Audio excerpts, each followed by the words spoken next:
Dalamnya KMP Tunu Pratama Jaya di Selat Bali. 6 orang tewas dan 30 orang lainnya selamat setelah terapung di lautan selama lebih dari 6 jam.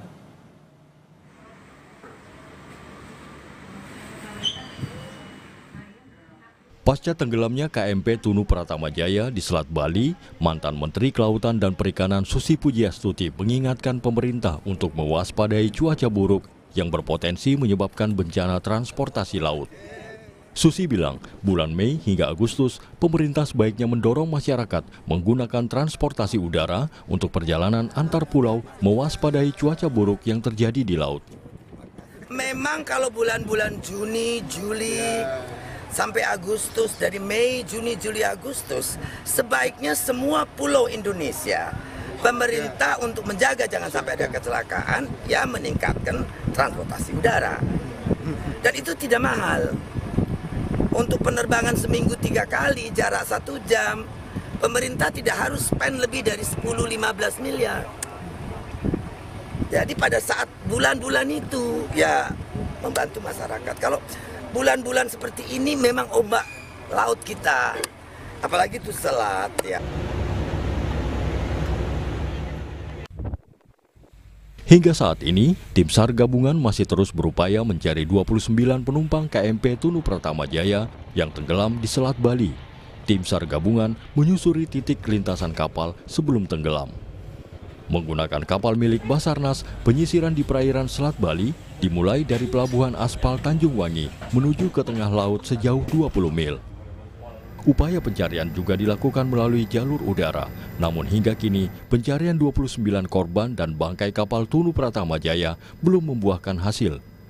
Cuaca yang tidak bersahabat di Selat Bali menjadi kendala dalam upaya pencarian korban. 30 orang selamat dan 6 lainnya ditemukan dalam kondisi meninggal dunia dalam tragedi tenggelamnya KMP Tunu Pratama Jaya di Selat Bali. Salah satu korban tewas adalah Anang Suryono yang merupakan sopir truk barang. Saat musibah terjadi, Anang Suryono sedang bertugas untuk mengantarkan barang dari Mojokerto ke Bali. Korban sempat berkomunikasi dengan keluarganya sesaat sebelum naik kapal.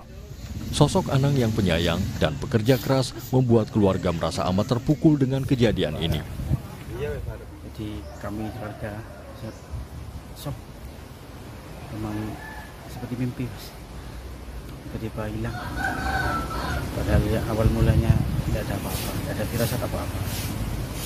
Penyayang, sangat-sangat disiplin anak-anaknya, disiplin, penyayang.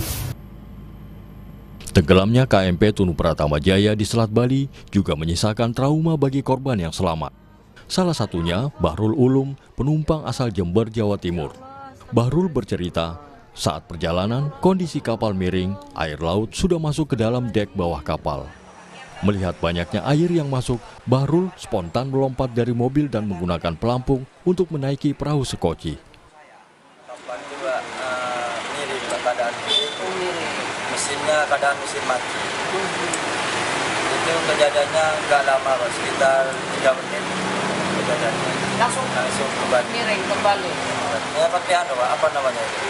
Perahu skoci saya selama di tengah itu 6 jam. Oh, pakai pelampung?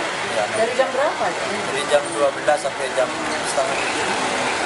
Berapa orang mas yang di skoci waktu itu? Kalau di skoci sekitar 16 orang. Komite Nasional Keselamatan Transportasi melakukan investigasi penyebab tenggelamnya KMP Tunu Pratama Jaya di Selat Bali. KNKT mulai mengumpulkan video media sosial, berikut kelayakan kapal, surat persetujuan berlayar, serta alat keadaan darurat seperti pelampung, sekoci, hingga peralatan tanggap darurat saat kapal terjadi kecelakaan. Terjadi kapalnya tenggelam, apapun sebabnya kita belum tahu. Tapi ketika kapal tenggelam ini, kan kru kapal dilatih bagaimana melakukan tanggap darurat. Nah, apakah tanggap daruratnya sudah sesuai dengan SOP yang berlaku enggak?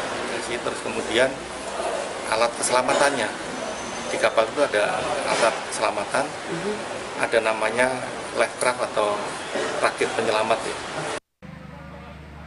Di Pelabuhan Gilimanuk, sejumlah keluarga korban KMP Tunu Pratama Jaya masih bertahan di pelabuhan.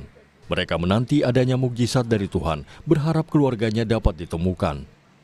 Pencarian korban tenggelamnya KMP Tunu Pratama Jaya di Selat Bali masih terus dilakukan. Dari 53 penumpang dan 12 kru kapal, 29 orang masih dalam pencarian. Tim Liputan